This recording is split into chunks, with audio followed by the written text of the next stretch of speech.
200 million years ago, scorching lava, suffocating heat, and toxic gases violently push our planet to the brink. There will be no mercy for anyone. Will our planet survive? Or will it transform into a barren wasteland, devoid of life? The fate of Earth's future lies with a handful of primitive creatures. They must adapt or die. Witness how the Earth was strangled on Animal Armageddon.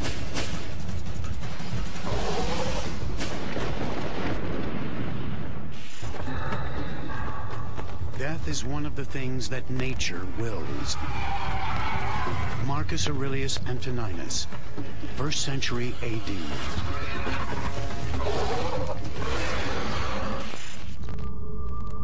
This is Mars today. Waterless, airless, lifeless. A harsh, unforgiving desert where nothing lives, vastly different than Earth. The chilling reality is, this could have been Earth if a mass extinction 200 million years ago had succeeded. It happened just before the reign of dinosaurs, in a time called the Triassic. The world of the Triassic is dominated by humid jungle, with lush forests and vast wooded plains stretching from pole to pole. The tropics of the Triassic would be like the tropics of today, but whereas in our world, as you go north or south from the equator, it gets cooler. Well, in the Triassic, it probably stayed warm because carbon dioxide levels, greenhouse gases were much higher. But I think the greatest difference would be the plants and the animals. A host of bizarre creatures roam this planet.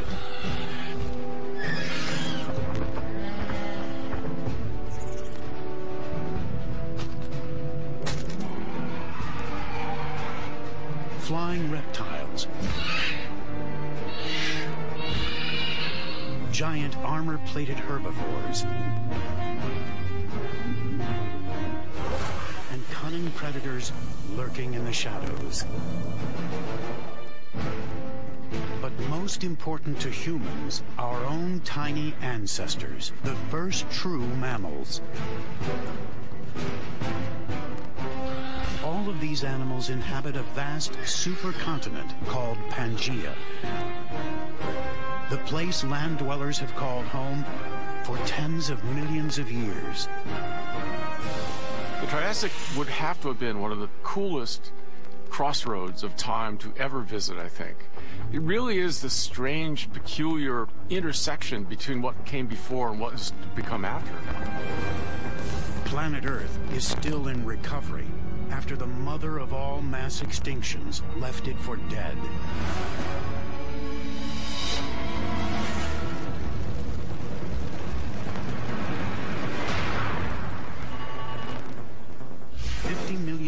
Earlier, the Permian period ended tragically when the Earth split apart in Siberia,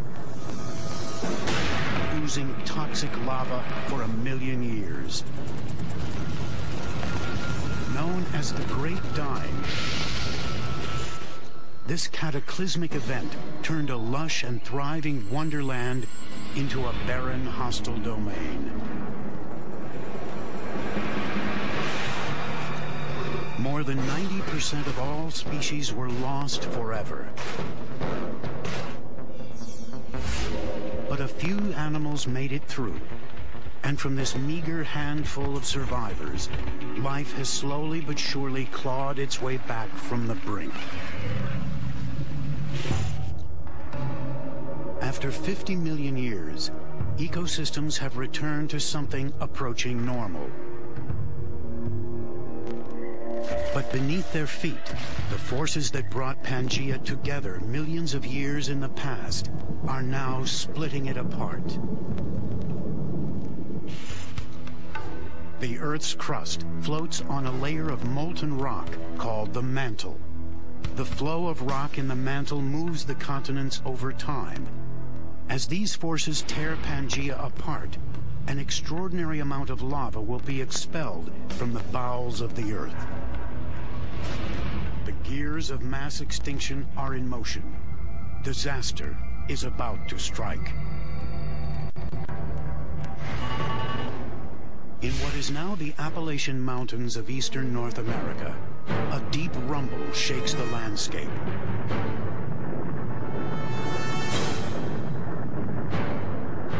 A startled flock of Eudomorphodon takes flight. They sense that something is wrong. But there is nowhere to run from the enemy gathering below.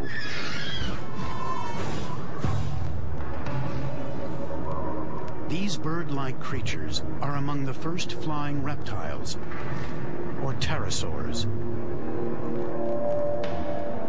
Pterosaurs were the first vertebrates to actually evolve powered flight, going not just from high up in the trees to down on the ground, but actually the reverse, being able to go from the ground up. An elongated fourth finger forms the leading edge of their thin wings.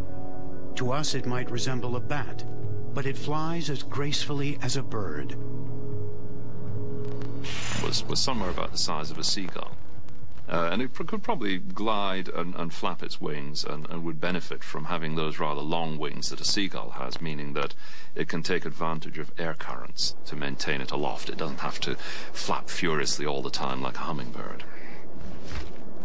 And like a seagull, the Eudomorphodon use their gliding ability to patrol the waterways for food. They dine almost exclusively on fish. As the Eudomorphodon soar, another rumble. The Triassic world's grim fate is knocking at the door. Basking in the sun below, a group of Rudiodons take little notice that the end of the world is coming. 12 feet long, armored from head to tail, and equipped with large cone-shaped fangs, these Rudiodons are the top predators in the lakes and ponds of Pangaea. Rudiodon resembles a crocodile.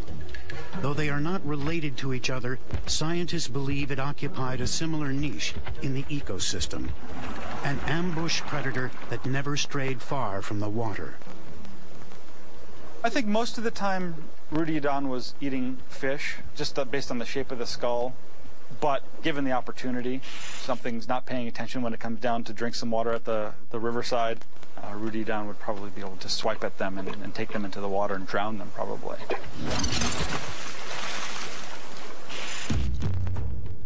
But the dominant animals of the Triassic are heavily armored herbivores like Desmatosuchus. With no predators big enough to take them down, they roam wherever they please. They can grow as big as a 2-ton truck, and they're fortified against any potential attackers. Desmatosuchus has got this full-blown armor all over its back with these giant shields and these giant spikes that stick off over its shoulders. No doubt that this could have been a great offensive piece of weaponry at the time when some animal is attacking it. But Desmatosuchus's days of peacefully grazing are numbered. For weeks, all the animals of this place have ignored the mysterious rumblings. And now they will pay the price.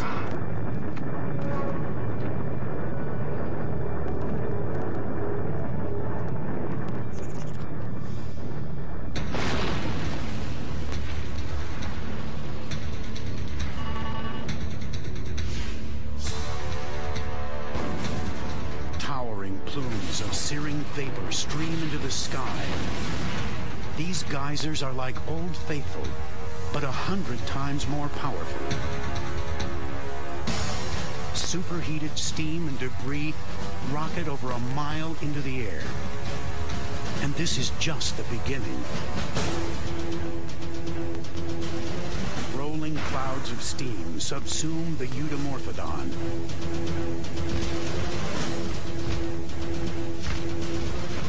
The Desmatasuchus lead the way to higher ground.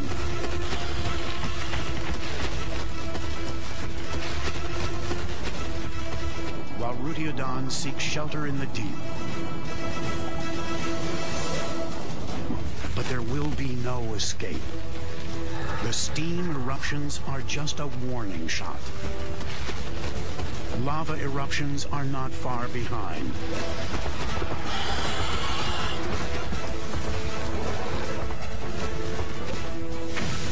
Pangaea is coming apart at the seams.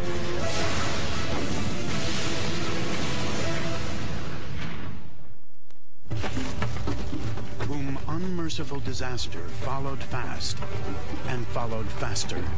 Edgar Allan Poe, 1845. 200 million years ago, the supercontinent of Pangaea began to split apart, ushering the world into a dark period of mass extinction.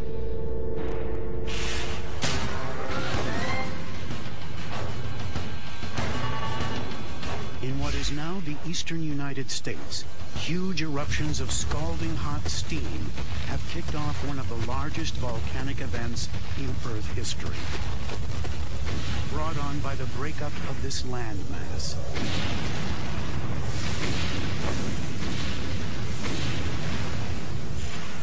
The rifting is in the process of forming the Atlantic Ocean basin, so scientists call the resulting volcanic eruptions CAMP, or the Central Atlantic Magmatic Province. The formation of the Central Atlantic Magmatic Province is one of the really important milestones in Earth history. It was a cornerstone, really, of the formation of what was to come afterwards. But it was also a gravestone. The formation of these caused this enormous mass extinction. CAMP is the largest igneous province known in the solar system, and CAMP itself covered 4 different continents. It spanned 11 million square kilometers, which is larger than the entirety of the United States. Weeks pass, and the steam eruptions in North America continue. One mother does her best to shield her young from the approach of Armageddon. This is Megazostrodon, our closest ancestor of this time. Its long jaws and rows of tiny sharp teeth suggest a reptilian origin, but it is covered in hair, not scales. Megazostrodon is the first true mammal. The future of the entire class of animals rests with it. Megazostrodon was quite a small creature. You've got to think of something like a weasel, I guess, quite long and thin. You might hardly have noticed it, like weasels today. It's quite secretive. And it's a pretty important survivor for us because it's the animal that is related to modern mammals. Probably, like most small animals of that size, is a burrowing animal. Megazostrodon is well protected in its burrow. But those on the surface are not so lucky. The ground rumbles. Then, with an ear-splitting boom, the camp eruptions begin in earnest.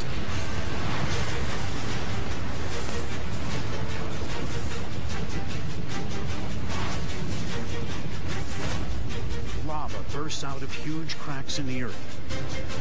Fountains of magma explode into the air. It's far more destructive than a typical volcano that explodes from a single mountaintop. These cracks can be dozens of miles long.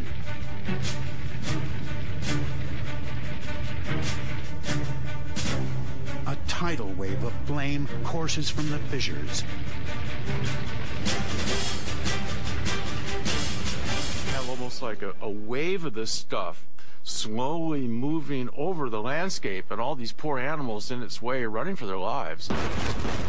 Herds of lumbering herbivores run from the walls of flame.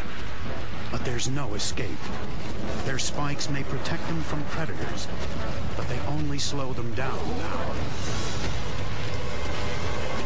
Anything in its path is going to be completely, immediately wiped out.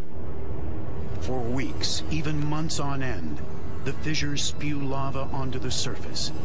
The molten rock destroys anything it touches, laying waste to the landscape. We have no human understanding or connection to an event such as camp. Nothing like that has happened since humans evolved. Animals evacuate ground zero. For those that used to live in what is now the east coast of the United States, there is no home left. As the exodus continues, one type of animal seems better equipped to adjust to the changes. The earliest dinosaurs, like Styracosaurus. Styracosaurus, and others like him, are just a few feet tall. But they're unique in this world. The only animals to walk upright on two legs. Being bipedal is a very rare thing to do. Mammals do it in terms of humans and in terms of kangaroos. But dinosaurs were the first ones to really take advantage of running on two legs. Styracosaurus is a nimble hunter in a world of lumbering quadrupeds. What a shock for all these animals. Gee, I've been on land for 100 million years. I've never seen anybody walk around with his hind legs before. It would have looked maybe ridiculous, but maybe not, once that thing started running at you at high speed. While far from the T-Rex of its day, its prowess grows as larger animals continue to struggle. We had these early dinosaurs not yet big enough to take down one of these big reptilian types, but certainly big enough to take down their young. But even this nimble predator cannot outrun this devastation. The eruptions continue. Deadly side effects begin to take hold on every corner of the globe.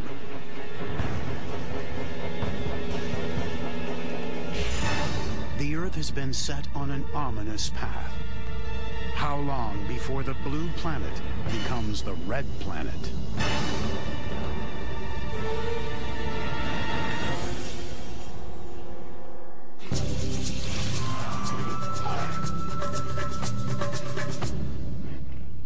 Styracosaurus was one of the most successful hunters of the late Triassic.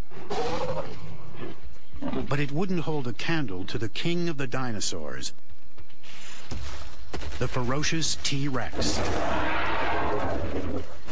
So how do we know that Styracosaurus and T-Rex were related? Find out after the break.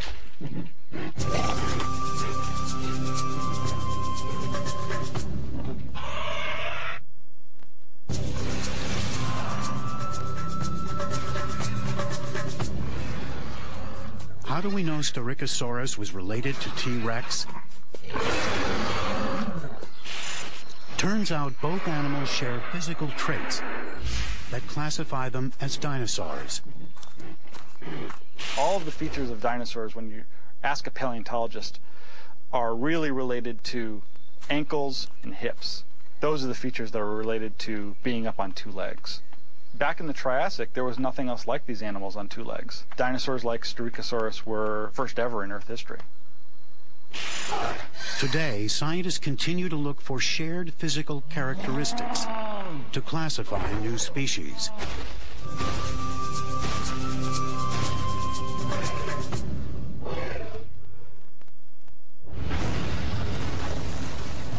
For decades, horrific volcanic eruptions have spewed vast amounts of lava onto Earth's surface. The massive eruptions have a toxic effect on Earth's atmosphere. The volcanic eruptions don't just produce lava, that's the most immediate consequence. They also produce a great deal of gas, which is dissolved at high pressure within the magma. As that comes towards the surface, the pressure reduces and this explodes out of the lava into the atmosphere.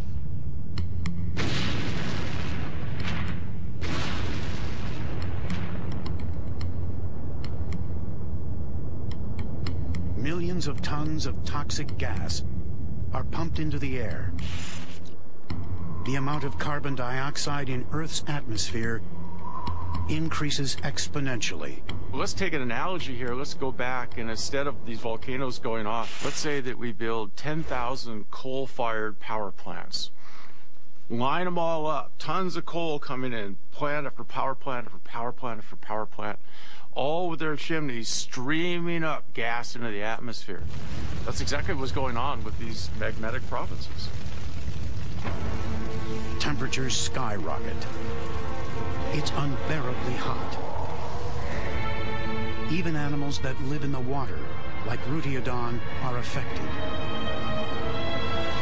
They lie in the shallows, trying to stay cool, but they must venture up onto land to lay eggs. It's a fatal flaw that dooms their species. Some reptiles today, heat actually determines the sex of the embryo. So I could imagine back in the Triassic, if some of these animals had this type of reproductive strategy, where sex determination was based on temperature, you could drive a species to extinction by producing just males and males and males and males, and all you're producing is males. And so that would be a devastating way to kill off a species. It's also far more difficult to stay nourished. The heat saps their strength. Insatiable hunger drives them to turn on their children, as crocodiles are known to do today.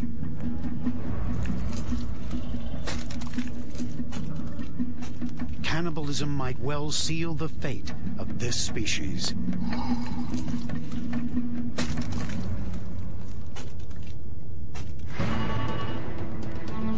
The slow death march of extinction goes on.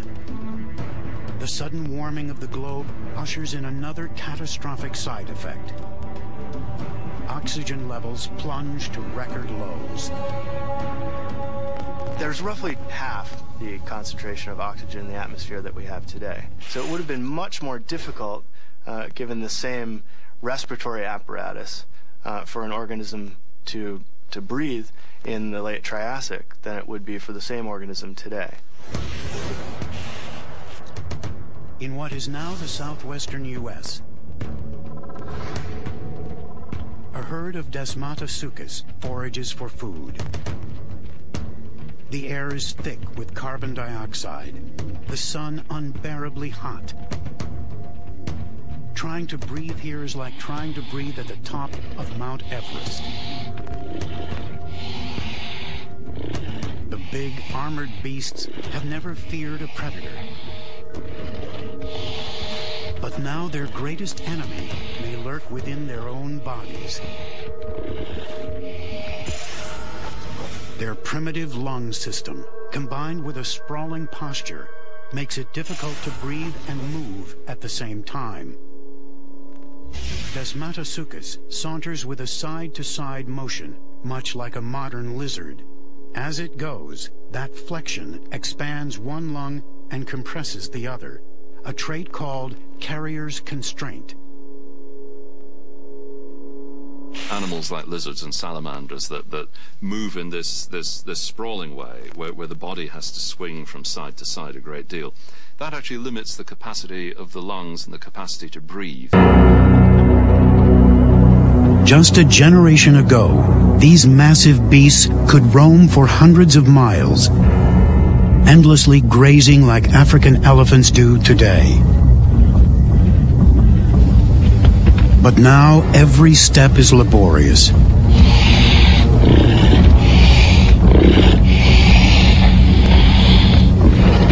herds of Desmatosuchus begin to localize in smaller areas.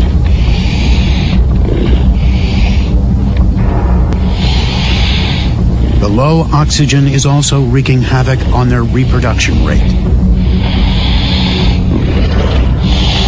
Conditions thrust the developing embryos into a lethal catch-22. Now, if we go back to the Triassic and oxygen levels are equivalent to being at 14,000 feet, your reproductive system is going to be vastly challenged. An egg has to have oxygen coming in through it, enough so that the embryo can develop. At the same time, an egg also has to hold water in.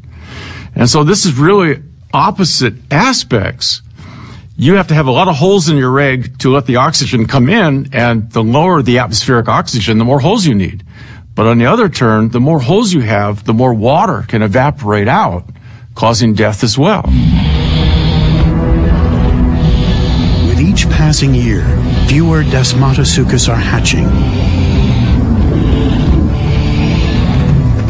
And those that do are not growing as large as previous generations.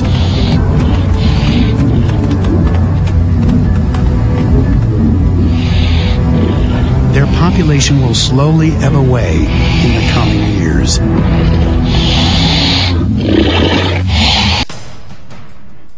Styracosaurus is quick to take advantage of the weakened Desmatosuchus. For Styracosaurus, walking upright eliminates the problem of carrier's constraint that plagues Desmatosuchus.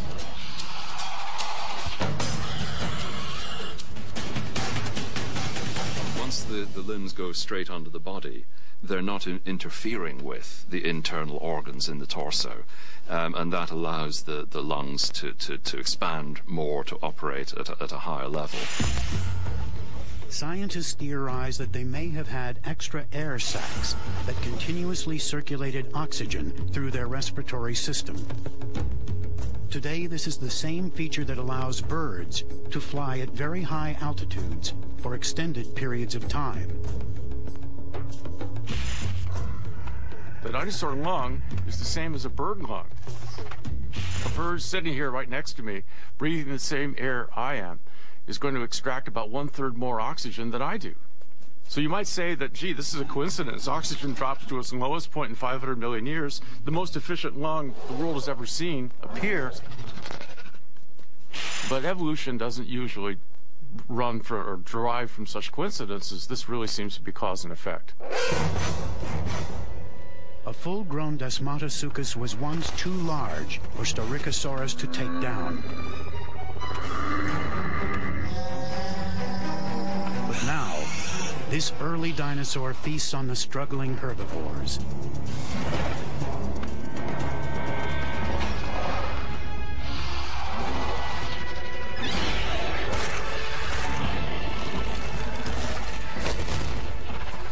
It would have been really unfair, really. You've got this creature which can run rings around you, whereas if you're the prey, you're trying to run away from this thing and you're gasping for breath.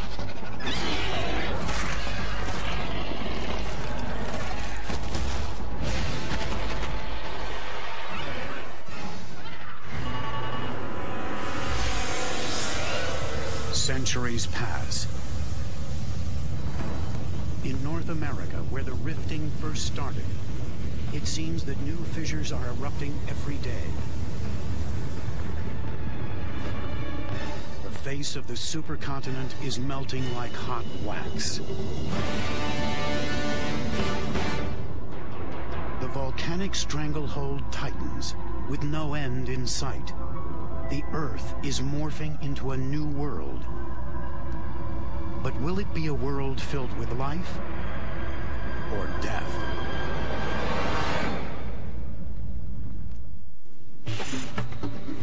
Heard the heavens fill with shouting and rained a ghastly dew.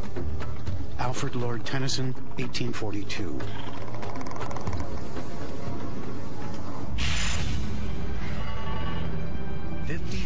Years into a terrible mass extinction, our planet is transforming into an alien world.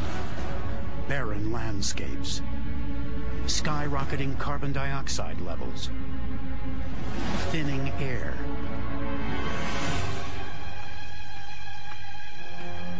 The daytime sky is tinted red. It's a scene expected on Mars, not on planet Earth. Global warming has turned lush jungles into tinder-dry forests. Wildfires are commonplace. Since there's no fire department in the Triassic world, these fires will burn until there's nothing left to destroy. From space, it would have been fantastic.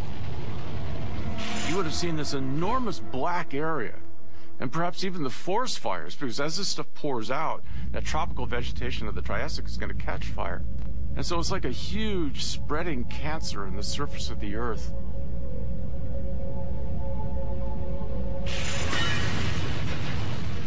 The fires add more pollutants to the air, only intensifying the disaster.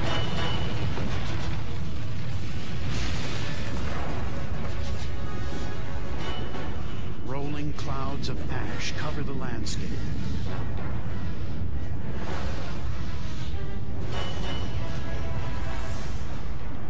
Burying thousands of hapless victims.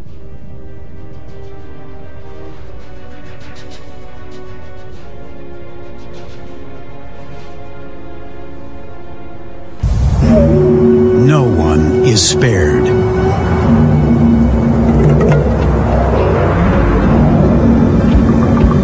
Rudiodons seek shelter from the storm, but their homes offer no protection. The water in Pangaea's lakes and streams turns to a cement-like paste. For the Rudiodons, the results are dreadful.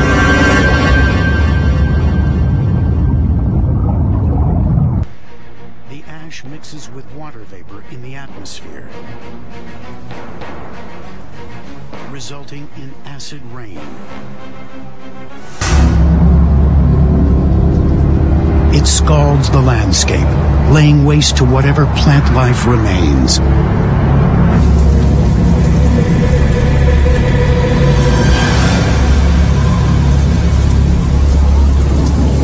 We know from modern examples of acid rain that this quickly kills trees and other larger plants. And if it stops, then they will recover. But if this acid rain continues, and this may have been the case at the end of the Triassic, their root systems wither away and the soil is released. And then, of course, a shower of rain will have a devastating erosional effect.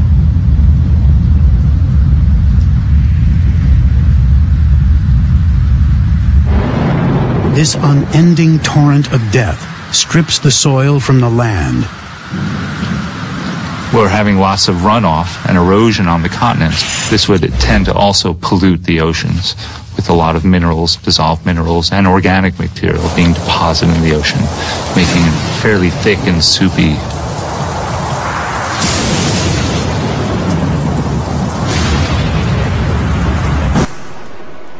Disaster reaches into the oceans.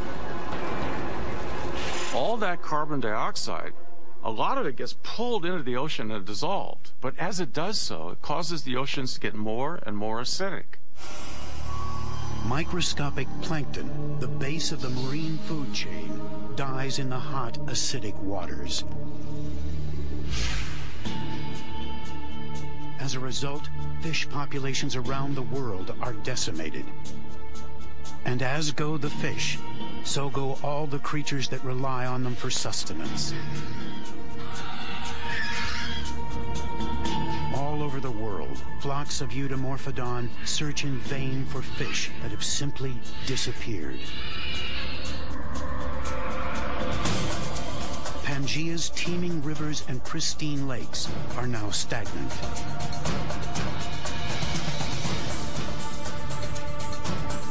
The dead bodies that litter the ground now provide an emergency food source for these flying reptiles.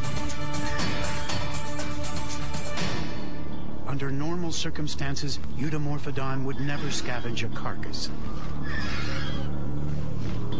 hunger trumps all rules.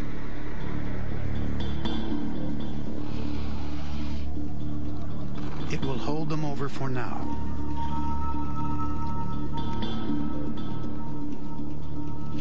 But it is not enough to stave off extinction.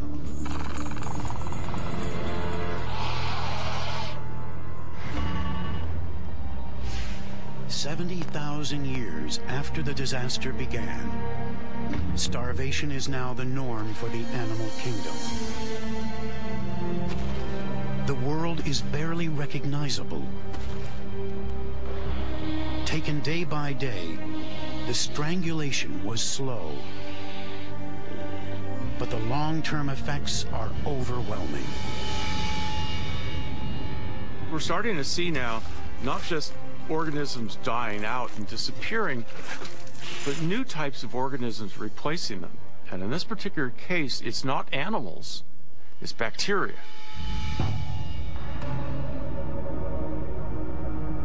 This bacteria turns our once crystal blue oceans into dingy purple cesspools.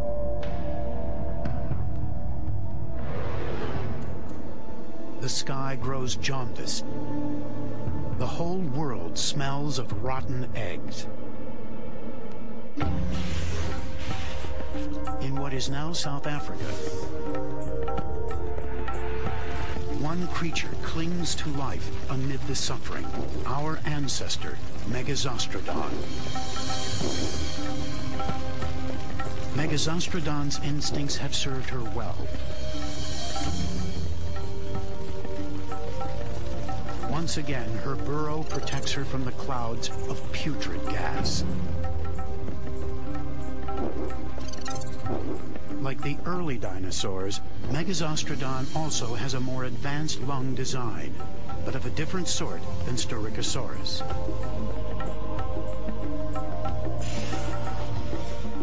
This small mammal has a sheet of muscle and tendon that separates its lungs from the rest of its internal organs, a diaphragm. This, combined with its small size, helps it breathe in the increasingly toxic atmosphere. Body size is one thing that paleontologists love to look at. Did all these small animals at this time period go extinct? Or did all the large animals go extinct? And there's biological reasons why small or large animals might be affected at any single time. In addition to this, Megazostrodon is one of the first animals in history to nurse its young. Mammary glands evolved from sweat glands. It's a key advantage. A female Megazostrodon uses her own body to keep her children fed, while the rest of the animal kingdom must forage. But will this be enough to save her species? The future of all mammals, including us, rests on her tiny shoulders. Pity is for the living. Envy is for the dead. Mark Twain, 1884.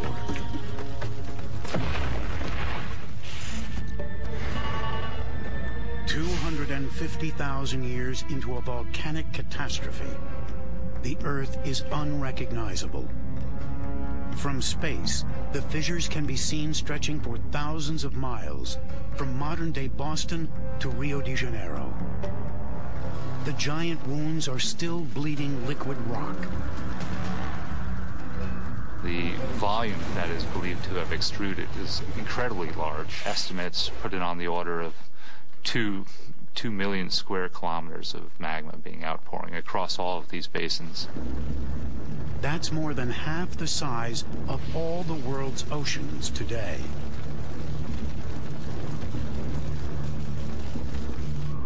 The signs of mass extinction are sobering.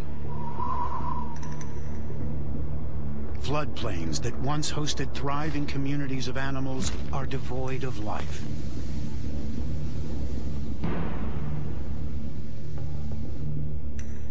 Where verdant rainforests once stood, only desert remains.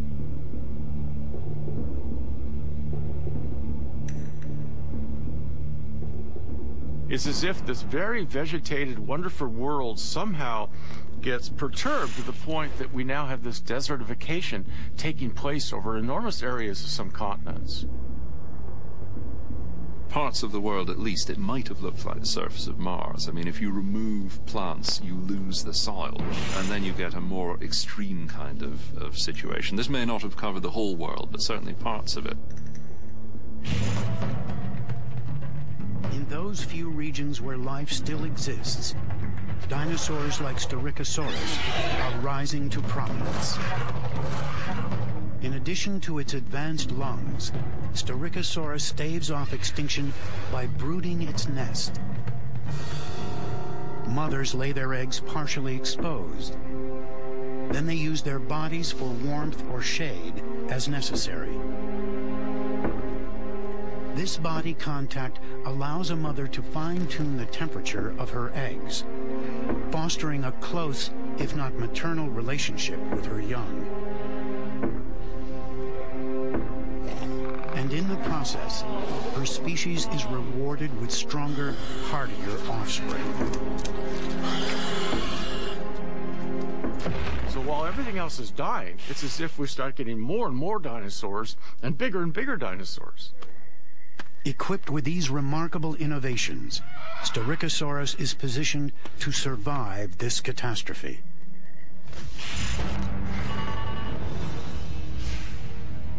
Over 500,000 years after they began, the Camp basalt eruptions finally draw to a close. Pangaea is no more. The movement of the Earth's crust below has ripped the supercontinent apart.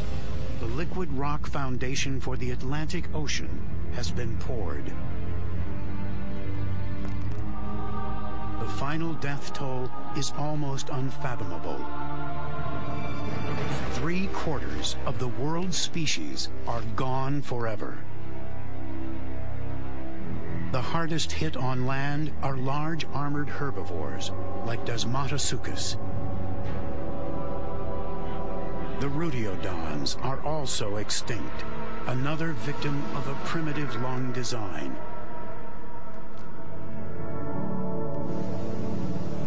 But as gruesome as it is on land, the oceans are far worse off. Vast coral reefs that characterize the warm tropical Triassic Sea are almost completely gone. This is one of the big five, we say, one of the 5 biggest mass extinctions in the history of the planet. It was a major crossroads in evolution. The Earth has been purged.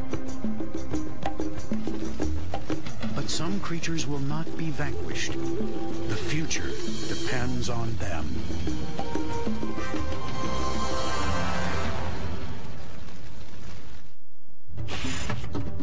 Times go by turns, and chances change by course. Robert Southwell, 1595.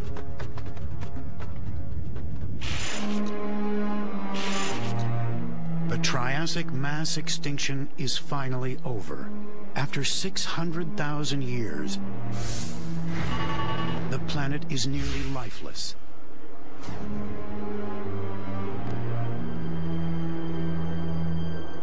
The air is still barely breathable.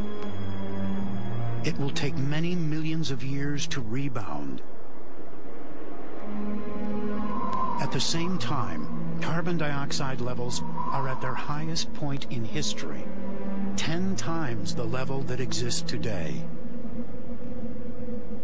Well, at the end of the Triassic, there was way more CO2 than we have on our planet today.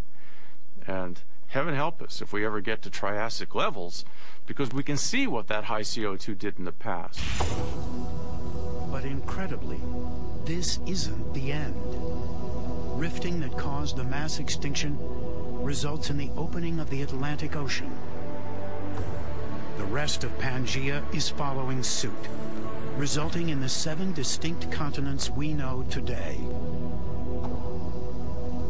The world, our present-day world, is born.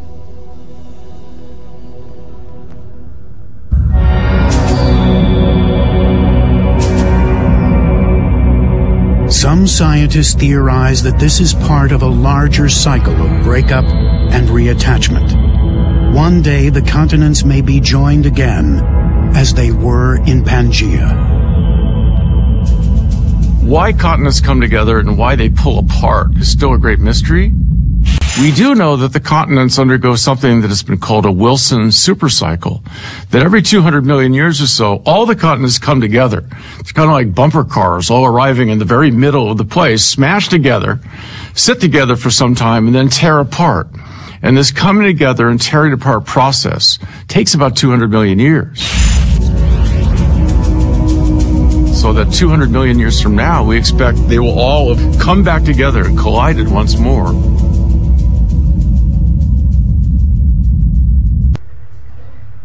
In this brave new world, the first glimmers of hope begin to rise from the ashes.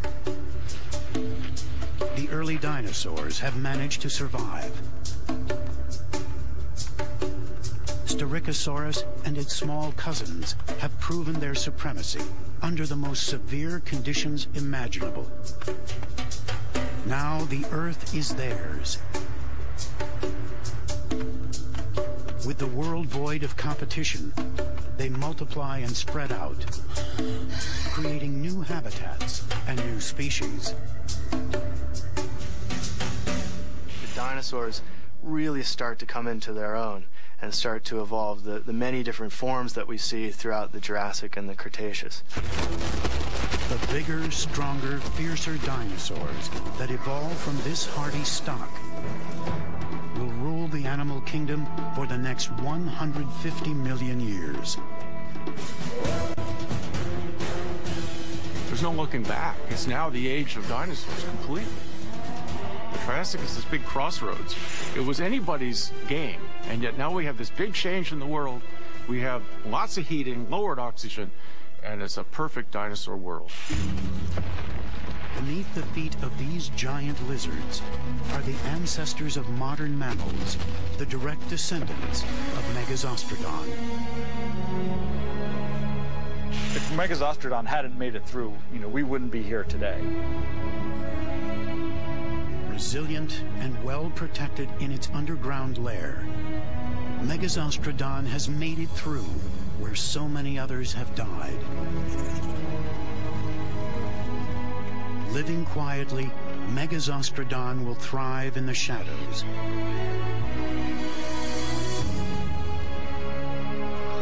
Waiting patiently for the time when its descendants will rule the Earth.